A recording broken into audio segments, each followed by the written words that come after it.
नमस्कार, हांव सरितास गोवन रेसिपीन तुमकां सगळ्यांक माये मोगाचो येवकार। तर आज करपाक घेतला सार। तर हो सार करपा खातीर हांवें चणे शिजयल्या नंतर जे आमकां उदक मेळटा तें उदक घेतलां। केन्ना केन्ना आमचे चणे मूग शिजयल्या नंतर आमकां उदक कुकरान लायल्या नंतर आमकां उदक जें मेळटा तें हांवें उदक घेतलां हांगासर। तर चला तर आतां फोडणी घालुया। तर आतां हांवें गॅसार पॅन दवरला, तातूंत तुमकां थोडेशें तेल घालून घेवपाक जाय। तेल तापलें तशें आमी हिंग घालुया। तातूंत हिंग घातल्या नंतर सासवां घालुया। सासवां तडतडली तशी आमी घालुया करबिलाची पानां। ताज्या नंतर एक हिरवी मिरची आणि आता घालुया तातूंत आमी टोमॅटो।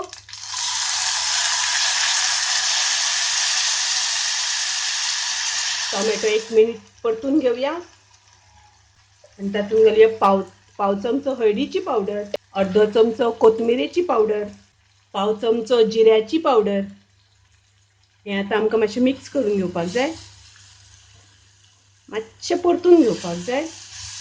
आणि आता तातूंत घालुया जे आमी चणे शिजोवन उदक घेतलां तें घालपाचें।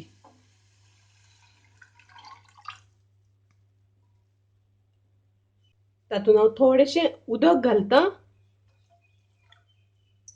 हो सार हांवें केला तो सादारण 4 जाणांक पुरो इतलो आसा।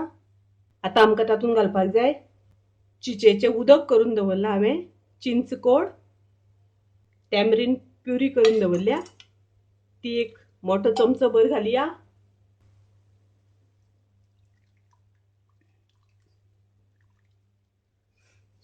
तातूंत हांव एक पाव चमचो गरम मसालो घालतां। तुमचे कडेन जो आसा तो गरम मसालो तुमी वापरात। आतां आमकां घालपाक जाय चवी पुरतें मीठ। तशेंच आमकां घालपाक जाय 1 चमचो गूळ। गोड 1 चमचो घेतला हांवें। तुमी गोडाच्या जाग्याचेर साखरेचो वापर करपाक जाता। तर सार आमचो बरो खतखतपाक लागला आणि आतां आमकां वयल्यान घालपाक जाय ओली कोथमीर। पळयात तुमी सार। तर हो सार हांवें चणे शिजयल्या नंतर जे उदक मेळटा ताजो केला। असोच तुमी मुगाच्या उदकाचो सुद्दां करपाक जाता। खूब रुचीक लागता हो सार, खूब टेस्टी लागता। तुमी हो नक्की करात आणि रोकडो फटाफट जावपाचो, चड वेळ लागना। ताका लागून तुमी नक्की ट्राय करात। तुमकां आवडटलो। आवडली जाल्यार लायक करात, शेअर करात, तशेंच माझ्या चॅनलाक सबस्क्राईब करात। परत मेळुया अशीच एक रेसिपी घेऊन। तोपर्यंत मस्त खायात, स्वस्त राहात। देव बरें करूं।